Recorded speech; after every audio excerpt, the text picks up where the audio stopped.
Bună, dragii mei! Bine ați venit la previziunile voastre pentru energia lunii octombrie. Acestea se aplică celor care s-au născut cu soarele, ascendentul și luna în Taur. Să vedem așadar despre ce este vorba, căci se anunță o lună intensă, atât din punct de vedere astrologic, cât și energetic. Pe 4 octombrie, planeta intelectului și a comunicării, Mercur, se mută în balanță în casa voastră a 6-a. Această casă vorbește despre rutina noastră, despre sănătate, despre modul în care noi avem grijă de noi înșine și despre echilibrul dintre serviciu și casa noastră. Vorbește și despre medicină, dar și despre animalele de companie. Semnul balanței ne indică armonie și echilibru, ne indică relațiile unul la unul cu ceilalți. Iar planeta intelectului aici ne va oferi ocazia să vedem toate datele probleme, să ascultăm toate versiunile celor care ne înconjoară sau să privim totul printr-o perspectivă mai amplă pentru a nu scăpa ceva din vedere. Tot Mercur ne va indica cumva că este momentul să avem grijă de noi înainte de toate cele, pentru că dacă noi nu suntem bine, nici ceilalți de lângă noi sau cei din fața noastră nu o vor face. Un Mercur aici în balanță s-ar putea să vă aducă la nivel medical nevoia de repaus. Sau Mercur aici în balanță poate aduce concediu de odihnă, de ce nu? Pentru alții dintre voi va aduce armonie în relațiile cu colegii de la serviciu, iar pentru alții dintre voi, sau poate pentru toți dintre voi, va aduce o nevoie acută de a avea grijă la hrană, la ceea ce mâncați și la număratul caloriilor, pentru că veți descoperi pe parcursul acestei luni cât de important este să fii sănătos. Tot aici pot apărea discuții sau interese legate de animalele de companie, care să aibă mai mare nevoie din partea voastră de iubire, de atenție sau discuții pe la veterinar. Mergem mai departe și pe 8 octombrie, Venus, planeta banilor, a iubirii și a stimei de sine, se mută din Leu în Fecioară în casa voastră a 5-a. Această casă vorbește despre creativitate, despre bucuria vieții, despre copiii noștri și despre copilul interior, despre dragoste, despre iubire, dar și despre riscurile pe care ni le putem asuma în această viață. Fecioara este un semn foarte organizat și foarte metodic, foarte disciplinat. Iar Venus aici este o energie care atrage, ea este magnetică. Așadar, puteți pentru cei singuri să atrageți în viața voastră în sfârșit pe cineva, cum spune vorba din bătrâni, normal la cap, care să își dorească o relație frumoasă și care să fie dispus sau dispusă alături de voi să treacă prin toate etapele normale, început de cucerire adecvate.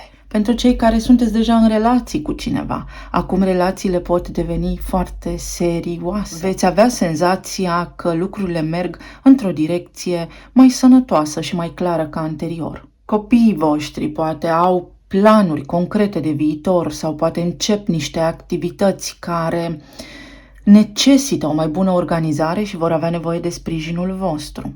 Iar pentru alții dintre voi, acest moment va aduce o scânteie la nivel de creativitate pe care acum o veți putea pune în practică, dar cu un plan foarte bine stabilit. Este momentul să începeți ceva și să vă țineți de un program foarte bine stabilit pentru a putea executa pașii pe care voi i-ați pus acolo în plan. Pe 10 octombrie, Pluto, planeta puterii și a transformării, își reia mersul direct în Capricorn, în casa voastră a 9. Pe 10-a, vedeți că aici este o chestie interesantă și profundă. 10 este roata destinului și deopotrivă reprezintă numerele binare prin care ceva poate lua naștere. Să revizuiți gândurile legate de excursii pe care poate dori să le planificați de acum. Puteți reconsidera ideea de relocare în altă țară. Puteți transmite, puteți publica ceva. Puteți reevalua acțiuni în instanță pe care le aveți pe rol acum. Casa Noua vorbește despre credință. Foarte mulți dintre voi veți avea acum un răgaz optim să vă gândiți, să înțelegeți ce anume se petrece în viața voastră, astfel încât să vă dați seama unde v-ați da puterea sau cine vă controlează de fapt pe voi. Vă controlează credința voastră, vă controlează subconștientul vostru sau voi pe el. Pe 14 octombrie avem marele eveniment de lună nouă din Balanță sau prima dintre eclipsele din această lună, eclipsa de soare în casa a 6-a. Eclipsele sunt energii puternice care vin cu marcaje profunde în viețile noastre, fie că noi ne dăm seama, fie că nu. Casa a 6-a am spus că vorbește despre medicină, despre rutină, despre sănătate, hrană, despre mentori, persoane care ne pot ajuta, despre echilibru dintre casă și serviciu, dar și despre nevoia noastră de a fi bine cu noi înșine. Balanța este un semn al relațiilor. Unii dintre voi s-ar putea să vă îndepărtați de la locul de muncă de anumite grupuri de oameni care vă împiedică în dezvoltarea profesională. Sau s-ar putea această eclipsă să vină cu dorința de a face lucruri noi, de a vă schimba rutina, de a schimba ceva neapărat în viața voastră, pentru că vă simțiți sugrumați de o senzație care vă creează disconfort și nu știți de unde vine. Ne putem uita în urmă, la anii 1998-1999, 2006-2007, 2015-2016, pentru că veți găsi același tipar sau o istorie care se repetă în această perioadă. Evenimente ca atunci pot avea loc și acum. Evenimente importante din viețile voastre care au mai avut loc atunci pot deveni realitate și acum. Sau, dacă nu v-au plăcut evenimentele de atunci, acum le puteți schimba. Această eclipsă va avea efect pentru următoarele 6 luni. Pe 22 octombrie, Mercur din nou va face o schimbare din Balanță în Scorpion, în casa voastră a 7-a, unde, am uitat să precizez, se regăsește deja planeta Marte, care a făcut schimbul din Balanță în Scorpion, tot în casa a 7-a. Marte în casa 7-a aduce intensitate, pasiune multă. Casa 7-a este cea a relațiilor conștiente 1 la 1, cu cel mai bun prieten, cu partenerii mei de afaceri, cu ai mei clienți sau cu partenerul meu de viață. Marte, planeta acțiunii, în semnul profund al Scorpionului, poate aduce un anume tip de comportament ușor obsesiv pentru a ajunge la un rezultat dorit. O intensitate, o nevoie foarte puternică în spate de a acționa. Vine și cu pasiune multă, vine și cu foc, dar vine și cu emoție. Scorpionul este și semnul traumelor ascunse, care pot acum ieși la suprafață în relațiile pe care le aveți, pentru a fi rezolvate. Iar Mercur va veni și vă va aduce minte limpede și discernământ, claritate. Veți vedea clar situații care vă sunt favorabile sau nefavorabile pentru a le putea integra sau pentru a le putea elimina. Mai ales că și soarele va intra în Scorpion tot în casa voastră a 7-a pe 23. Asta înseamnă că reflectoarele toate vor fi puse pe relațiile voastre, pe intensitatea din relațiile voastre și pe sinceritatea din acestea. Veți avea acum o oportunitate să faceți curățenie generală în toate cele. Și nu în ultimul rând, pe 28 octombrie vom avea luna plină din Taur, din casa voastră întâi, care este deopotrivă și eclipsă parțială de lună. O altă eclipsă interesantă, o altă energie care se va face remarcată. Casa întâi vorbește despre aspectul fizic, dar și despre modul în care noi ne purtăm în societate și suntem percepuți de ceilalți, despre mine, cine sunt eu. O lună plină, mai ales că acum are rol de eclipsă parțială, va aduce nevoia de a înlătura total și definitiv din viața voastră lucrurile, tiparele învechite care nu vă mai servesc. Veți vedea evenimente, acțiuni în viața voastră și veți spune gata, este de ajuns. Sau poate nu, evident, totul ține și depinde de noi. Taurul este un semn al confortului, al siguranței, al banilor, al stimei de sine, dar și al iubirii. Iar toate aceste lucruri vor fi luate rând pe rând în considerare, se vor crea cadre potrivite pentru ca voi să căpătați claritate în această zonă și să înțelegeți odată și pentru totdeauna care este eul vostru autentic, cine sunteți voi cu adevărat. Eu vă doresc tuturor să aveți o lună minunată, mult discernământ și multă putere să treceți peste toate. Pentru că lumea în care trăim se schimbă și această vindecare despre care eu vorbesc aici, a voastră și a copilului vostru interior, va fi de mare ajutor în vremurile ce vor urma. Să vedem așadar ce ne spune și energia oracolului pentru voi în luna octombrie. Avem macul, numărul 41 și visul. Și vedeți cât de important este totul și cum toate lucrurile sunt interconectate. Mai ales voi cei care mă urmăriți de atâta vreme, dar și voi cei care nu mă cunoașteți și care poate sunteți aici pentru prima dată. Modul meu de lucru este unul complex și holistic. Avem aici planeta Saturn și planeta Neptun. Ambele sunt în perioada lor de retrogradare în Pești, iar Pești au legătură cu visarea, cu idealul, dar și cu inconștientul colectiv, cu traumele de generații care acum pot să iasă la suprafață. Pentru voi, trauma generației voastre, dar și ca parte integrată din societatea în care trăim, din umanitate. 41 în oglindă ni-l arată pe 14, când are loc eclipsa de soare. O eclipsă de soare în balanță care ne vorbește despre relații. Veți deveni conștienți dacă sunteți cumva visători sau nu în relațiile voastre, dacă nu cumva v-ați proiectat voi un ideal și dacă nu cumva iubiți voi doar potențialul dintr-o anume relație. În consecință, veți avea uneltele necesare pentru a rezolva aceste puncte importante din viața voastră, pentru că Saturn vă oferă disciplină, vă oferă maturitate, iar Neptun vă oferă intuiție să luați aceste decizii.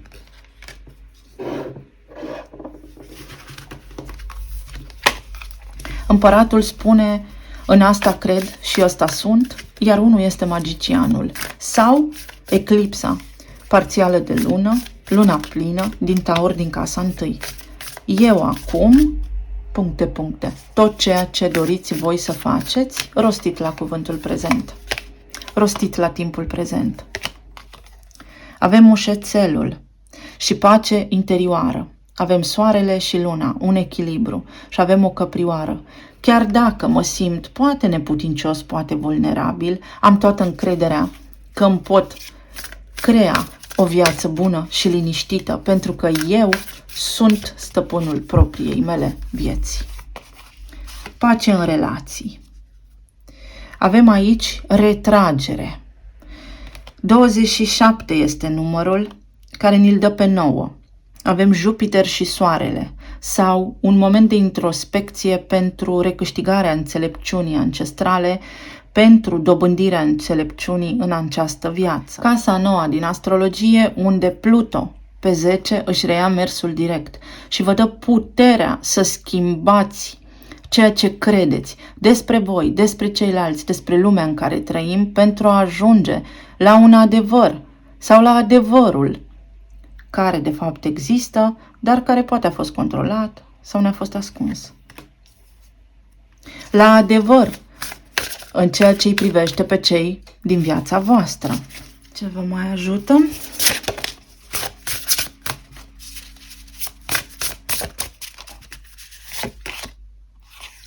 Chiron, eternul rănit. Sunt rănit și mă vindec. Despre asta este vorba în această lună pentru voi.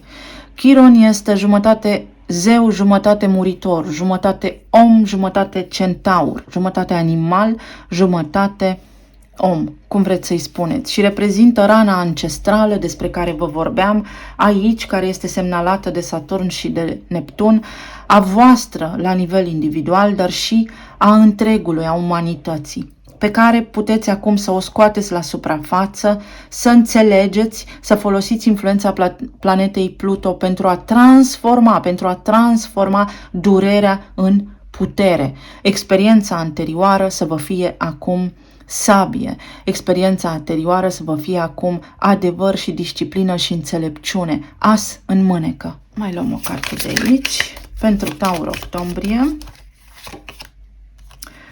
Justiția sau judecata poate fi aici. Și numărul 23, când soarele intră în Scorpion, în casa voastră a 7-a a relațiilor. Foarte interesant. o decizie importantă care are legătură cu relațiile voastre, cu banii voștri, cu modul în care voi comunicați și cu drumurile zilnice pe care voi le faceți pe distanțe scurte, cu neamul vostru, cu rudele voastre, dar și cu omul pe care îl iubiți sau cu copiii voștri. Vindecarea copilului interior mai este aici pentru a atinge o vibrație de liniște interioară. De ce? Pentru a putea face față în viitor unor lucruri sau pentru a vă bucura de un viitor mai bun. Poate aveți acțiuni pe rol în instanță care în această lună se vor rezolva. Va fi acțiune mult în această zonă, la nivel de lege, la nivel de justiție. Mi-au căzut din pachet pajul de cupe și îndrăgostiții la relații și le voi lua. Mai am o carte aici, apoi planul material și emoțional sau medical. Am auzit cuvântul scufundări. Nu știu ce legătură aveți cu acest cuvânt. Fie sunteți prinși într-o idee învechită sau într-o credință care nu vă ajută, fie ceva legat de scufundări, de ape adânci. Unii dintre voi poate trebuie să faceți săpături pentru o construcție sau să aveți grijă la țevi, la țevile de apă, la canalizare, fosă septică sau cum se mai numește. Bun, la relație avem pajul de cupe, îndrăgostiții și regele de monede. Pentru cei care sunteți singuri, aici apare cineva în viața voastră cu un interes deosebit pentru voi, care vă poate oferi o viață bună și o relație de lungă durată. Activitatea din casa a 5-a, când ne îndrăgostim și începem să ieșim în oraș, să ne cunoaștem mai bine, se va reflecta ulterior în casa a 6-a, unde pentru voi va avea loc acea eclipsă de soare. Lucrurile începute acum vor avea reverberații pe termen lung, vor avea un impact asupra viitorului vostru care, ca și primă probabilitate, se întrevede a fi unul glorios, unul stabil. Pentru cei care sunteți în relații deja formate, aici avem pajul de cupe, care poate simboliza copiii voștri sau copilul vostru interior care are de făcut acum o alegere, dacă să se maturizeze sau nu. Unii dintre voi sunteți poate imaturi sau aveți un partener imatur, încă emoțional, pentru că aveți răni din copilărie pe care acum le retrăiți în viața voastră de adult fără să vă dați seama. Și cu cât mai repede vindecați aceste răni, vă veți da seama că oamenii care vă reflectă, partenerii voștri sau prietenii sau colegii de serviciu, nu fac altceva decât să vă fie o oglindă, să vă arate ce aveți voi în interiorul vostru pentru a putea vindeca aceste traume.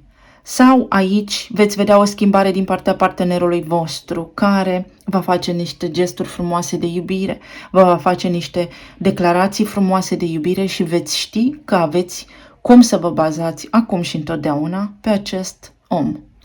Iar pentru cei care sunteți în perioada de separare, aici aveți pe cineva care are sentimente pentru voi, dar care este imatur, care trăiește poveștile de iubire imatur, deși ar putea să o facă mult mai matur și mai înțelept de atât. Această persoană se poate maturiza în această perioadă și va avea niște alegeri de făcut care pot să vă implice pe voi. Pajul de cupe are 8 de spade. Pentru cei singuri,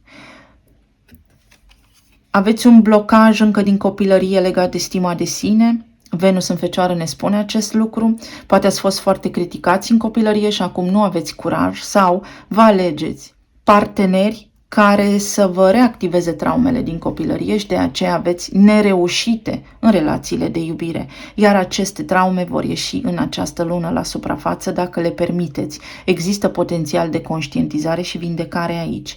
Pentru cei care sunteți în relații stabile, dacă nu știți de ce nu funcționează acestea, chiar și de căsătorie, aveți un blocaj pentru că atât voi cât și partenerul vostru aveți supărări care sunt ale voastre personale și pe care le proiectați în cel de lângă voi. Fie voi, fie partenerul vostru face asta și este un bun prilej acum să vă dați seama că supărarea voastră este a voastră, că poate vă simțiți neputincioși în unele privințe și reproșați partenerului ceva, dar care nu are de-a face cu el. Iar pentru cei separați, partenerii la care voi vă gândiți, oamenii la care vă gândiți voi, au niște blocaje și au legătură cu imaturitatea lor emoțională.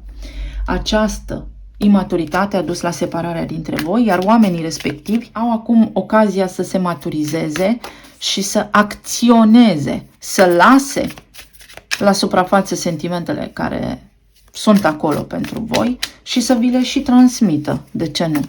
O persoană anume conștientizează ce simte pentru voi.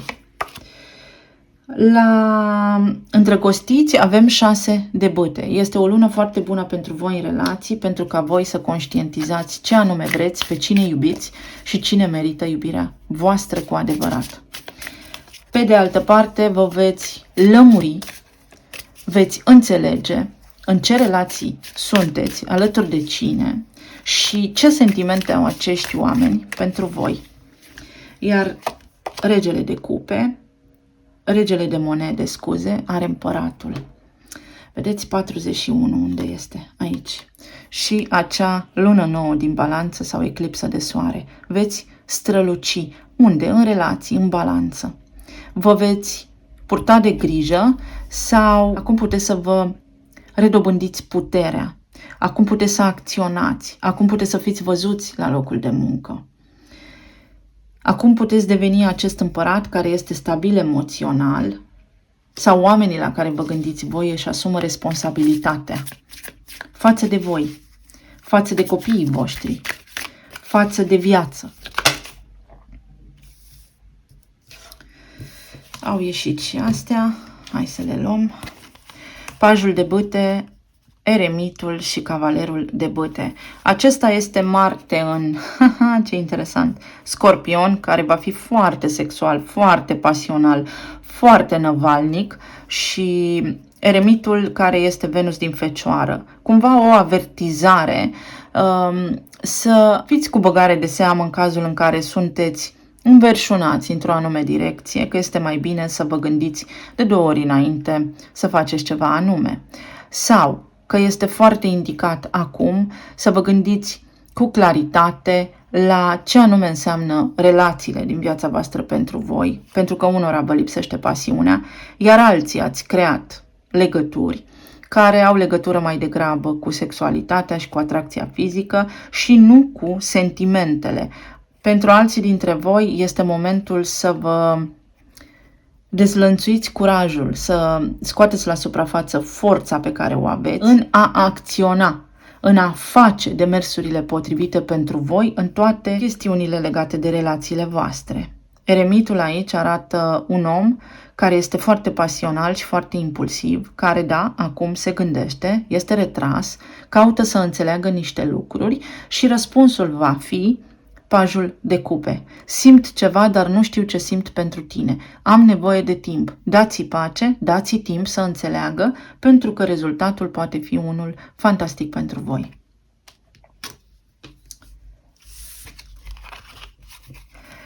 În planul financiar avem regina de bâte, regina de cupe și spânzuratul.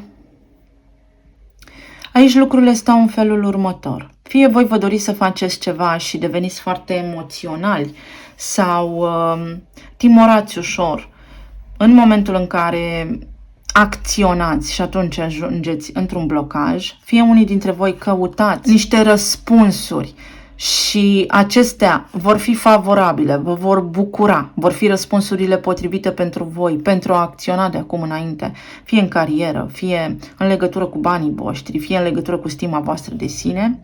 Veți elimina un blocaj din viața voastră, dar pentru acest blocaj va fi nevoie de acțiune și lucrurile vor trebui făcute în liniște și în echilibru. Veți vindeca o rană a banilor sau veți achita poate niște credite, niște datorii vechi. acum cu ajutorul unei energii feminine, dar nu este neapărat să fie doar energie feminină, iar alții dintre voi sunteți îngândurați pentru că nu știți ce aduce ziua de mâine. Ziua de mâine aduce în primul rând liniște, sau asta ar trebui să aducă, și încrederea că orice ar fi, voi sunteți bine și veți rezolva orice ar putea să apară la orizont. Aici mai poate fi aplanarea unui conflict cu cineva de la locul de muncă, care acum, prin activitatea aceea din balanță din casa a 6-a, se lămurește, se aplanează. Ce ne spune spânzuratul aici? 9 de bâte, o luptă. Vi se oferă un răgaz sau este momentul să vă luați o pauză, pentru că sunteți fie epuizați, fie ați atins un punct unde mai sus nu se poate merge sau mai departe de atât nu se poate merge. Și asta se întâmplă acum, dar dacă voi puneți un pic pauză, vă gândiți mai bine, mai limpede, mai organizat, mai structurat la ceea ce se întâmplă, veți vedea că există o cale pe care nu o puteți vedea decât dacă aveți mintea foarte limpede. Lumea. Veți închide un ciclu, veți închide o supărare, un conflict, veți avea o reușită, veți avea un nou serviciu dacă asta vă doriți sau veți putea să rezolvați o provocare la nivel financiar care v-a tulburat anterior liniștea. Iar la nivel medical sau emoțional, ce fabulos! Priviți aici! Casa întâi din astrologie sau eclipsa parțială de lună, luna plină, va aduce asul de monede, o nouă linie temporală. Da, pentru că în fiecare zi avem ocazia să ne schimbăm viața. Știu că poate sună abstract, dar urmăriți și citirile zilnice dacă sunteți noi pentru a înțelege ce tot spun aici. Justiția. Și balanța, casa a 6-a, dar și casa a 7-a, care este în Scorpion, unde îl aveți pe Marte, Soarele și Mercur. Și lumea.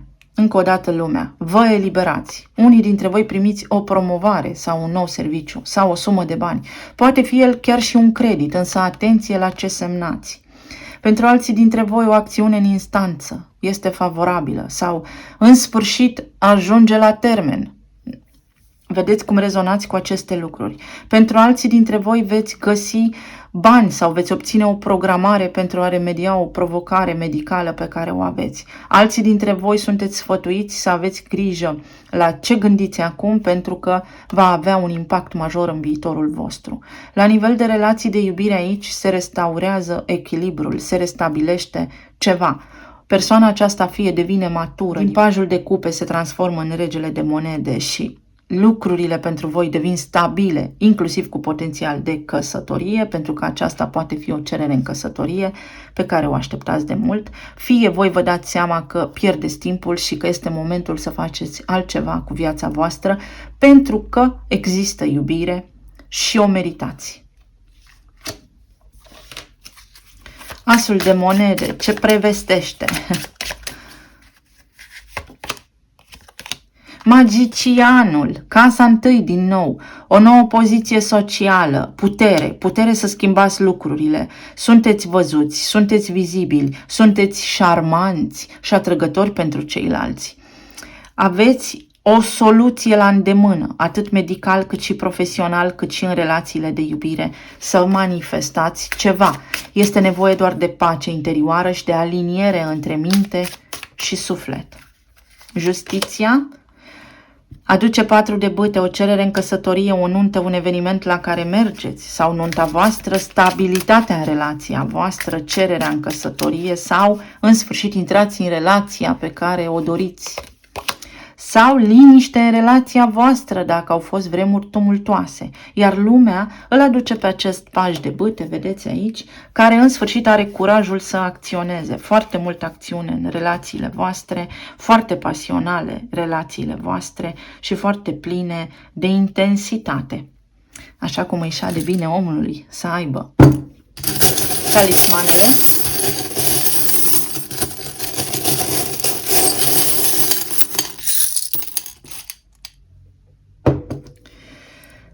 A căzut din bol, gata cu drama și floarea de mușețel care spune calm, liniște în următoarea perioadă. Creierul, să-l folosești înțelept. Da, veți avea ocazia, Mercur în balanță în casa 6 vă va oferi structură, minte limpede și posibilitatea să vedeți toate datele problemei, fără echivoc. AI, inteligența artificială, ceva ce a fost înainte superficial, poate deveni acum concret, palpabil și profund. Te iubesc, o declarație de dragoste, sentimentele cuiva pentru voi, care înainte a fost dramatic, care înainte a fost superficial și imatur. Sau veți cunoaște pe cineva acum care este matur față de persoana anterioară cu care ați fost într-o relație, care era complet imatură emoțional, dar și profesional. Aici avem un talisman care spune: nu îți lăsa fericirea să depindă de lucrurile care sunt temporare sau care pot dispărea din viața ta. Exact despre asta este vorba în această lună. Avem o interjecție, un element al surprizelor. Și avem numărul 1 și 27.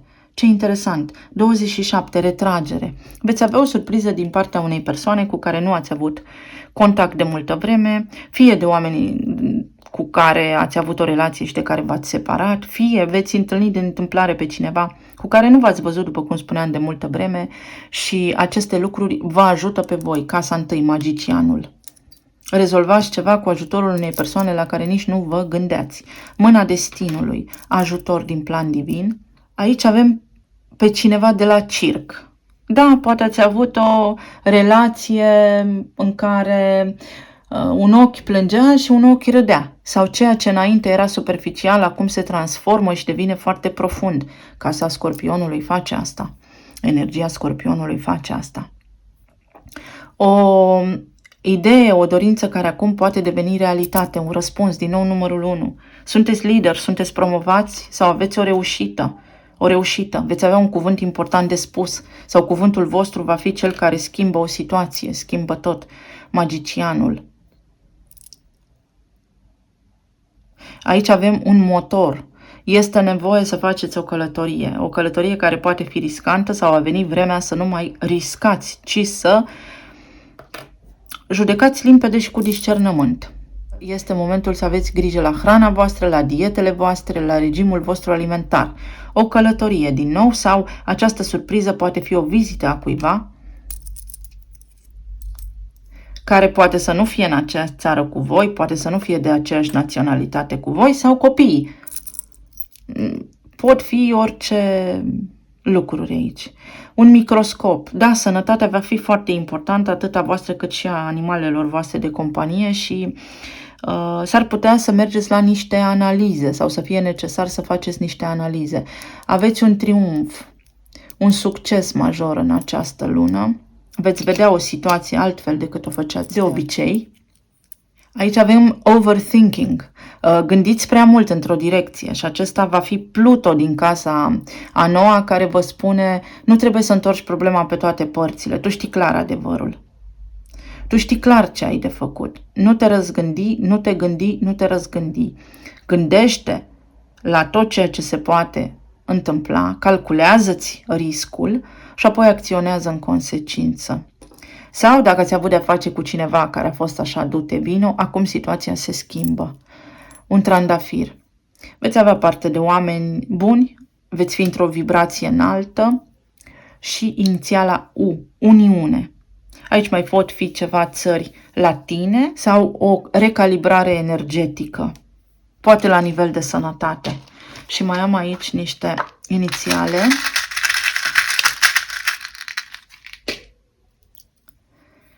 Și avem așa Y, J, C, P, H și T. Un joc. Un joc. Se încheie un joc. Și mi-a mai căzut și A. Un joc. Se schimbă un joc. Pălărie. Cineva se schimbă. Cineva devine politicos și matur. Sau cunoașteți pe cineva exact așa cum vă doriți voi. Atenție la alergii.